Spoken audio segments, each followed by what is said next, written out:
This is the Coach John Walsh pregame show with John Piper and Rick Threlkill, only on the Denton Guyer Football Radio Network. Good morning, Coach, and thanks for sitting down with us again this week. First off, 3-0. How's it feel? Feels good. Haven't been there in a long time, but at open week, I want to make sure that we know what we got to get better at, whether we're 3-0 or if we're 1-3 or 1-2. And but it does the feel good so much better around here when you haven't lost a ball game and you've beat some good people. So yes, the feel good's good, but we still know we got plenty to work on to attain our goal in the end of the year. Cool. Well, speaking about the bye week, with all those defensive injuries the team was facing, it couldn't have come at a better time, right? So how's the overall health of your team moving into district play? And also, you mentioned last week you had a chance to recharge your batteries. I know coming off the long summer and preparing for those two massive games at the beginning of the year, it's got to wear the coaching staff down too. So I'm sure you guys enjoyed that little week off too. Absolutely. Now, we first the injuries, it's all hands on deck starting district. It feels good. We Mahon, they're not perfect, but Mahon is cleared to play. Jaden Fugit is cleared to play. We were missing Trace. He's been back. I'm trying to think who else. We're all hands are on deck. Everybody's good to go, which is a good place. And we've added somebody. We had a moving kid from East Texas. We call him the Mountain. If any of y'all watch the Game of Thrones, that's a big old dude on that series, and he's the biggest guy in his field house. He's 6'4", 320, and anyway, he had to get a waiver to be eligible, and it didn't get approved. He appealed it down at the state executive committee, and it got approved this week. So we're going to add some beef up front. He's got a long way to go, but you can't coach 6'4", 320. So no, we're going to coach him up. Yeah, exactly. Well, I watched him a little bit in the scrimmage, right? Because yes. he did get to play and practice. And I see what you're saying. I mean, he's raw. Very raw. But, boy, getting a big run stopper in there, too, just if nothing else, big body. When you got goal line stands and you got third and shorts, fourth and shorts, when you can put a guy like him and Mahon in there, if we can get him coached up, and we got time to coach him up still. So he's going to learn by the fire and try to get it going. But, yeah, as far as recharging, man, I've always had a philosophy of, you've heard me say, fresh mind, fresh bodies. Well, we took it to an extent because not only the grind of now UIL lets you coach in the summer a little bit, so that added to our plate in the summer. We got, preparing for Aledo and Cedar Hill is a huge deal. I'll tell you what really got us, though, was we played Saturday Cedar Hill and we played Thursday North Crowley. Doesn't seem like a big deal until you actually have to turn around after those 2 weeks and then turn around and go again Thursday. I personally, I guess because I'm 47 years old now, but I was exhausted, and I know my guys were. So, yeah, we went an hour Tuesday, Wednesday, Thursday on the field, and then I made sure this field house was getting empty and we were all getting out of here and doing life beyond football for a week. And I know I feel a whole lot better. Right. I know. I noticed it last year. You're always gracious with your time, and you've been fantastic with us about starting this broadcast. And I know you're excited about it too for the program, but about giving your time for this coaches interviews each week. But I could see it in your face when we filmed last week's show. You just were like, whew. No, I was needing a little sleep in. I was needing a little get to bed early and or just go to a restaurant and eat food that's not fast food or something. So it was grabbing a sandwich on the way home. No question. At 10 o'clock. Well, tell us a little bit about Keller Central. Well, they're 3-0. You can't deny that. They're averaging 30 points a ball game. They got good skill set on offense. The quarterback's getting the job done. Defensively, the eye-popping stat that sticks out is they've only allowed 85 yards rushing a game. And we're averaging 300 and something. So something's got to give there. And like I said, they played Birdville, who has a lot of talent on their football team. Little Elm's got some D1 talent. So if I'm at Keller Central, I'm 3-0. The kids are feeling good about themselves. They get to go play a top 10 football team. So those are always scary games because everybody always shoots to get us or an Allen or a Ryan or a Southlake just because they get the publicity of being a top program.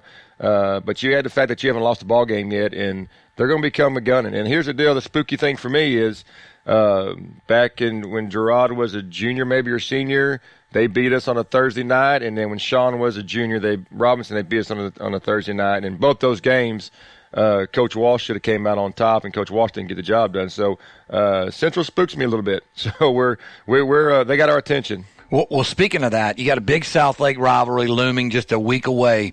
So how do you stay focused on this week's opponent? I guess you sort of answered it a little bit there, but with the past history, that's probably, even though, like you said, it's tough past history and it spooks you a little bit, but it's probably helping you a little bit to stay focused. Yeah, and here's what I told the staff and the kids is we go so long from January to August of not getting to play football and having to prepare and grind in the off season that don't take these weeks for granted just because you got one that the rest of the state wants to know about the next week.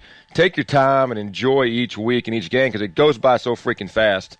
But as far as we did spend some time on, I know I personally spent time on South Lake game plan. I know the defense did a little bit.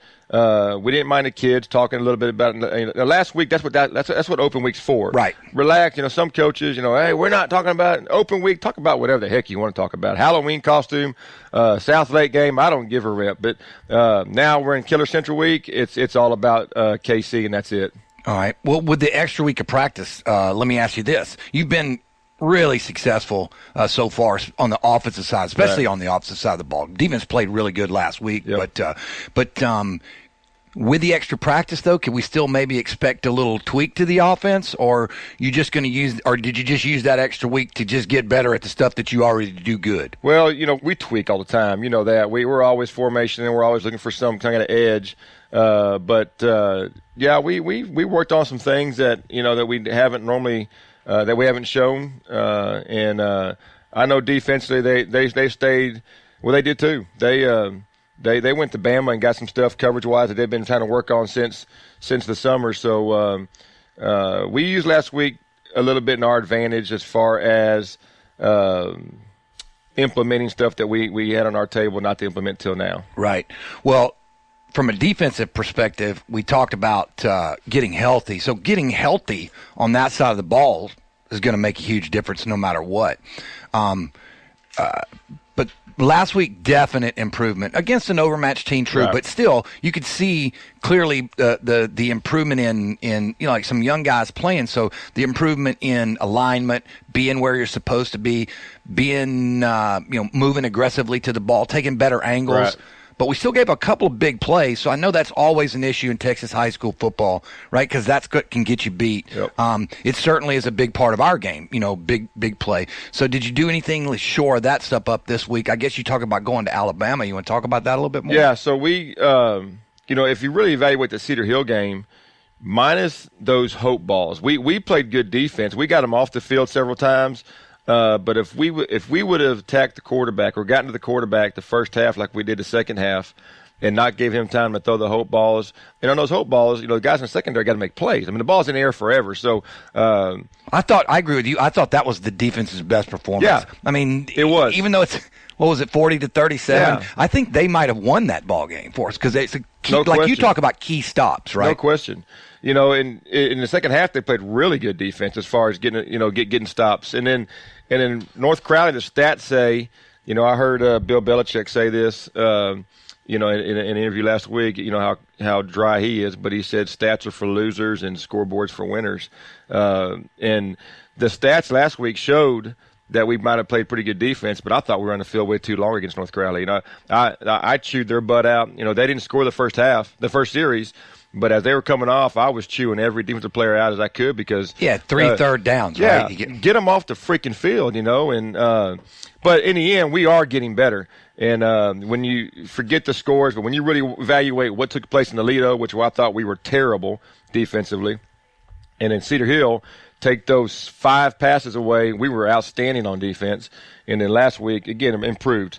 But as far as the Alabama trip, we play so much.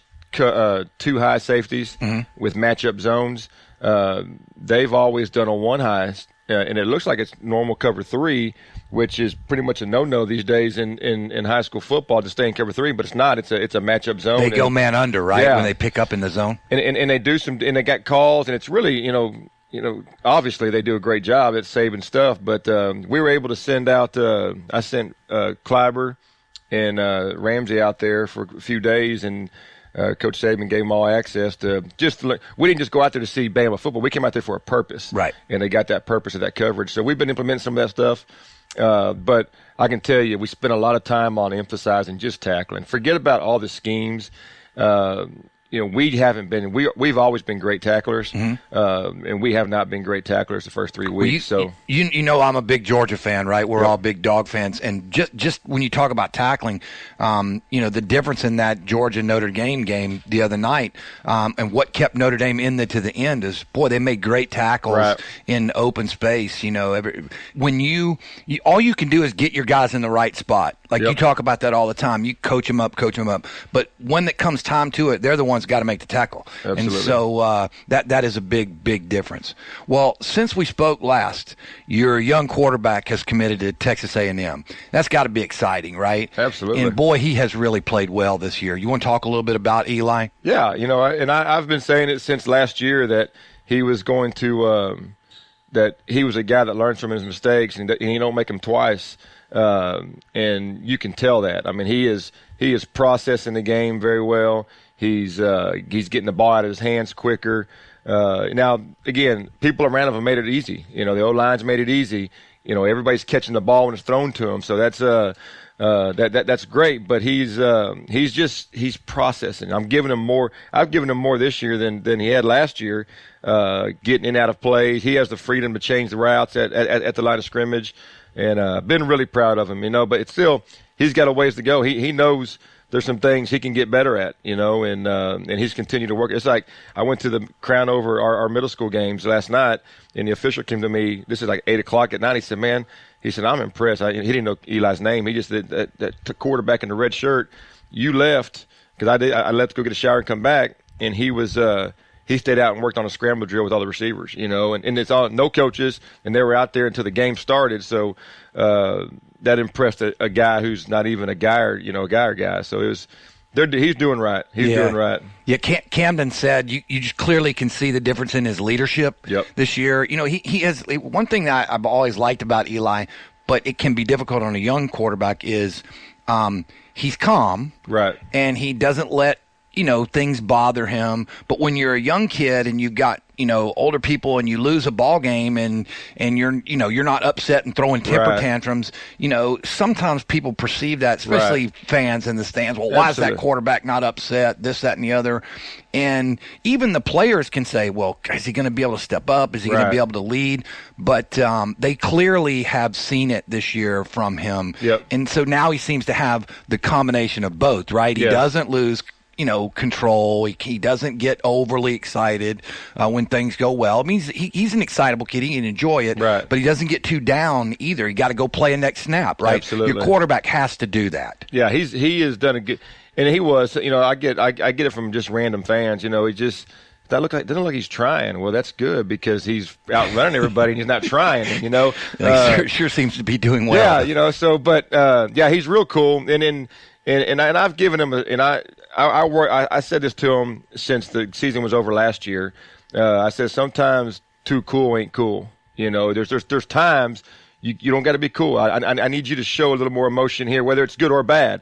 I don't want you to go off the spectrum, right? But we need you, and I think he's taken my too cool ain't cool sometimes to heart, and he's responded well. He's leading our football team well. That's the most. I mean, he's obviously a talented kid, right? But like you've said before, and you've had a lot of good ones here. Leadership, that position, leadership is still the most important. I mean, you got to be able to play, but I mean, if you couldn't play, you wouldn't be the starting quarterback anyway. Absolutely. So leadership probably the most important. Yes, and he knows as solid as his character is.